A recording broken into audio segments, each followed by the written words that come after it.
Well, hi there, everybody. Good morning to you. Meteorologist Travis Klineski here on this Tuesday morning. First off, before we get into the forecast, I do want to apologize. My voice is really struggling this morning. I kind of lost my voice a bit the last couple of days, and so if I start to crack, or if I just lose my voice completely, or if I need to stop and take a sip of water, I apologize.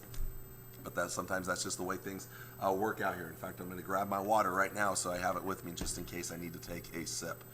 First off, winds are high this morning. They're out of the southeast, 15, 25, 30 miles per hour, gusts over that. And with strong winds expected today and the dry fuel out there, dry brush and fuel, the threat of fires is going to be very high again for today, and wildfires getting out of control. You may smell smoke this morning. That's from controlled burns that are going on in eastern Kansas right now, and the winds are blowing out of the southeast this morning, and so we'll see that smoky conditions anyway, but there is the threat of wildfires today, and so a red flag warning will be in place starting at midday, noon, and continuing until either 8 or 9 o'clock this evening. That's the time frame where the highest threat of fires will be. I will mention tomorrow there is actually a fire weather watch that's out as more wind is expected for tomorrow here. There's that fire weather watch that's in place for the area. Strong winds already this morning out of the southeast. We have a warm front that's going to be making its way northeastward here this morning. A lot of low clouds and some areas of drizzle or very light rain right in here near that frontal boundary. That front's going to lift to the northeast pretty quickly. I'll take the clouds with it. We'll back this up to noon here, in fact. There's noon. So sunshine returning to the Tri-Cities area, warm front lifting northeastward, cold front entering the picture out west, which will turn the winds out of the northwest once it passes through. 5 o'clock, the cold front's moving through the Tri-Cities here. 4 or 5 o'clock this afternoon. We'll go back to 4 here. There's that cold front pushing through. Out ahead of it, winds turning more southwesterly. It's going to be very warm, near record high territory. Quickly dropping temperatures behind that front. Right in here, there is a chance. This model doesn't have anything, but there is a chance. It's a slight chance, but there is a chance of some thunderstorms attempting to develop late this afternoon near the Tri-Cities area, especially Hastings and GI. Not as much of a chance in Kearney. So watch that chance. And if they develop, severe storms not out of the question. A couple of things as we push into the evening hours. Better chance of isolated storms here to our east in Iowa, maybe near the Nebraska-Iowa border, Omaha areas here. Isolated supercell thunderstorms would probably mean a much higher threat of some tornadoes developing here and possibly some strong tornadoes here. Meanwhile, there is a chance of some thunderstorms along the front. I know Futurecast isn't showing it. Other models do show some thunderstorms developing here. Maybe a little better chance into the mid to late evening hours. Right in here. Now, the tornado threat is not as high. This is more of a damaging wind gust and large hail threat, but perhaps an isolated tornado not out of the question right in this area here. Meanwhile, for the rest of us, northwest winds are strong. They are bringing in cooler temperatures. And when I say northwest winds are strong, we're talking 20 to 30 mile per hour winds, gusts up to 45 miles per hour this evening. Later in the night, maybe some spotty light rain or snow. As it gets colder, yes, snow, it's going to be possible. After near record highs today, yes, snow would be possible. It's not going to be much. It's going to be very minimal moisture behind this system here. So I'm not expecting much moisture with this.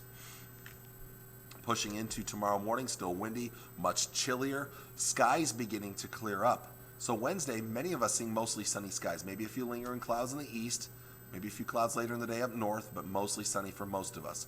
Northwest winds will be strong again tomorrow, so again, that fire danger is going to be high, and it's going to be much chillier for your day on Wednesday. Wednesday night, a cold night. Winds die down a little bit with partly cloudy skies out there overnight. The winds will pick back up again on Thursday, so probably another day of high fire threat out there. Here's your severe weather threat, and we'll see an update come out from the Storm Prediction Center at 8 o'clock this morning. I'm a little iffy on this area in central Nebraska. I think this is a very low-end threat for severe weather, damaging wind gusts and large hail here. To the east, damaging wind gusts, large hail, an isolated tornado not out of the question here. Again, I think that tornado threat gets much higher as you get towards the Missouri River, Omaha area. There's a Husker-Creighton baseball game tonight in Omaha. Wouldn't be surprised if that gets postponed to another date, just with that threat of severe storms here. But then east of Omaha and east of the Missouri River, a much higher threat of supercell thunderstorms and tornadoes. Back to the west, no severe weather threat for later today or tonight. Look at these highs for today. 80s to near 90 degrees. Cooler to the northwest. And that only tells part of the story because these temperatures will drop this afternoon when that cold front comes through. Real quick before I get to the actual future temperatures product here, I do want to show you. Here is the highs, the record highs for today in the Tri-Cities here. Here's the almanac. Mid to upper 80s.